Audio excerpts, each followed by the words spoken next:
बिस्मिल्लाहिर्रहमानिर्रहीम। I am doctor Akhtar, working as chest and medical specialist in Burewala and Chichawatni. हमारा topic of discussion है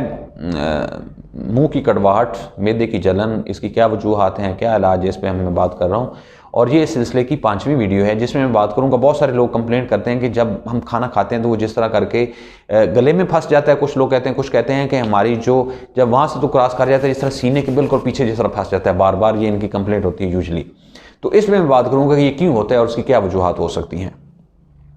अब इसमें सबसे इसकी पहली वजह जो है वो वही है गर्ड है, गैस्ट्रोएसोफेजियल रिफ्लक्स डिजीज़, जो कि मैं डिटेल में पहले भी बात कर चुका हूँ कि हम जो हमारे मैदे से HCl है या हाइड्रोक्लोरिक एसिड है, और उसके साथ साथ अगर उसके जो दूसरी सिक्रीशन है मैदे की, और जो हमारा जंक्शन है हमारी खुराक वाली नाली और मैदे के दरमियान में जो वेल्व की हम बात करते हैं, वो बाज़ नॉन फंक्शनल हो जाता है। उसकी मुख्तलिफ वजूहात हो सकती हैं कि वो या तो उसका अपना कोई प्रॉब्लम हो गया है, या जो नर्वस सिस्टम उसको कंट्रोल कर रहा है, आसामी निज़ाम वो कमज़ोर हो जाता है, उसकी वजह से ओपन हो जाता है, या नीचे से उसको प्रेशर इतना जनरेट हो गया है, जिसकी एग्जांपल है कि आपने बहुत ज़्यादा खा लिया, या आप बहुत ज़्यादा ओबीज़ हैं, या आप फ़ौरन लेट गए हैं, तो उससे भी उसका प्रेशर उसमें आता है और वो थोड़ा ओपन होता है, जिसकी वजह से वो HCl ऊपर खुराक वाली नाली में आ जाता है, जिसकी वजह से वो बार बार सोजिश करता है खुराक वाली नाली में। अब होता क्या है, इससे जो मेन इसमें समझाना चाह रहा हूँ कि वो जब खुराक की नाली में बार बार HCl आ रहा है, हाइड्रोक्लोरिक एसिड, वो सोजिश करता है।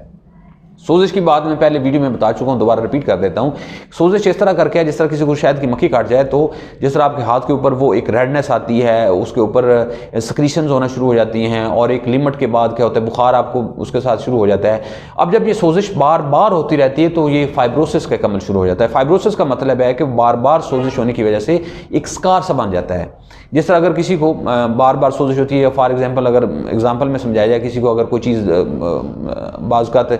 कोई चीज़ लग जाती है हाथ के ऊपर, तो उससे ब्लीडिंग होती है, और उसके बाद फॉर एग्जांपल दोबारा फिर वहाँ पे कोई चीज़ लग जाए तो दोबारा ब्लीडिंग हुई, तो उसके ऊपर एक स्कार सा बन जाता है ज़ख्म के ऊपर। तो वो जो स्कार है, सेम एग्जांपल आप इधर लगा लें कि जो खुराक की नाली के अंदर कि जब बार बार ये सोजिश होती है तो वो जो उसके अंदर वो जो स्कार है वो डेवलप हो जाता है, और उसके डेवलप होने की वजह से एक नॉर्मल एक आदमी से जो आपकी खुराक की नाली है वो उसका डायमीटर आप समझिए किसी हद तक कम हो जाता है। मतलब इसमें हम ये नहीं कहते कि 100% कम होता है, लेकिन कुछ ना कुछ कम होता है। जब वो कुछ ना कुछ कम होता है तो उसकी वजह से आपको फीलिंग आती है जिस तरह कोई चीज़ आपकी फंसी हुई है, स्पेशली जब आप खाना खाते हैं तो आपको वहाँ पे उस मुश्किल होती है उसको निकलने में। एक तो इसकी ये वजह है। अब इसका इलाज है कि आपने प्रॉपर अपने इस मसले को हल करना है, जो कि पिछली वीडियो में तफसील से बात की है कि आप एक तो खाना कम मिकदार में खाएं, पेट भर के खाना ना खाएं, और दूसरा ये खाना खाने के फ़ौरन बाद आपने लेटना नहीं है, और तीसरा ये है कि स्पाइसी फूड और इस तरह की जो चटपटी चीज़ें हैं, चॉकलेट वगैरह, इन कम से कम खाएँ, और चौथा ये है कि आप रात को कम से कम 2 से 3 घंटे के बाद सोएं, क्योंकि फ़ौरन सोने से भी ये गर्ड होता है और ये आपका मसला बार बार होता है, फिर ये इसकी कॉम्प्लिकेशन में आता है, और इसके लिए काफ़ी होता है। अगर मेडिसिन से आप ठीक ना कर सकें तो बाज़ का सर्जरी पे भी जाना पड़ता है। एक तो इसकी ये वजह थी।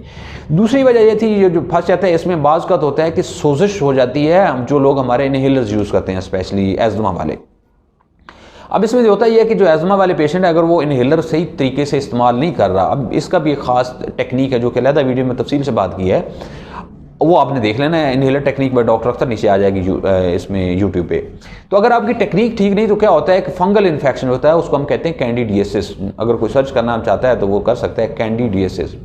ये गले में होता है और ये फिर नीचे आके इसोफेगस, जो खुराक वाली नाली, इसको भी मुतासर करता है ये इन्फेक्शन। तो इस कैंडिडियासिस की वजह से बार बार जब वो इन्फेक्शन होता है तो डेफिनेटली इन्फेक्शन कहीं भी हो या सोजिश कहीं भी हो, वो नैरो कर देती है डायमीटर, तो उसकी वजह से आपको बार बार इसकी फीलिंग आती है। अब इसका इलाज क्या है, वो इलाज सिंपल है, इसकी कुछ मेडिसिन होती है, लेकिन अगर आपने इनहेलर की आप टेक्निक को ठीक करें तो किसी हद तक ये इसका एक परमानेंट हल हो जाएगा।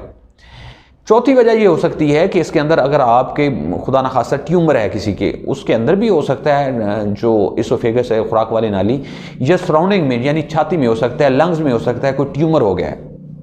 अब वो जो ट्यूमर है उसकी वजह से, या रसौली है, या खुदा न खास्ता कैंसर है, उसकी वजह से क्या होता है कि उसमें आहिस्ता आहिस्ता डेवलप होता है कि पहले आहिस्ता आहिस्ता पेशेंट जो है वो बड़ी खुराक, जो जिस तरह गोश्त वगैरह उसका वो बंद होता है, फिर आहिस्ता आहिस्ता वो रोटी खाना उसकी बंद हो जाती है, फिर आहिस्ता आहिस्ता एक लेवल आता है कि वो पानी पीना भी उसका मुश्किल हो जाता है। तो ये एक सीक्वेंस में चीज़ें आती हैं। ये ज़रा टेक्निकल बातें हैं, लेकिन जस्ट मैं समझाने के लिए, काम आदमी को इन्फॉर्मेशन देने के लिए कि ये भी एक वजह हो सकती है, और इसको ज़हन में रखना चाहिए जब हम इलाज कर रहे होते हैं। और जब बार बार आपका मसला हल नहीं होता किसी और आम वजूहात से, तो फिर इसको ज़हन में लाजमी रखना चाहिए।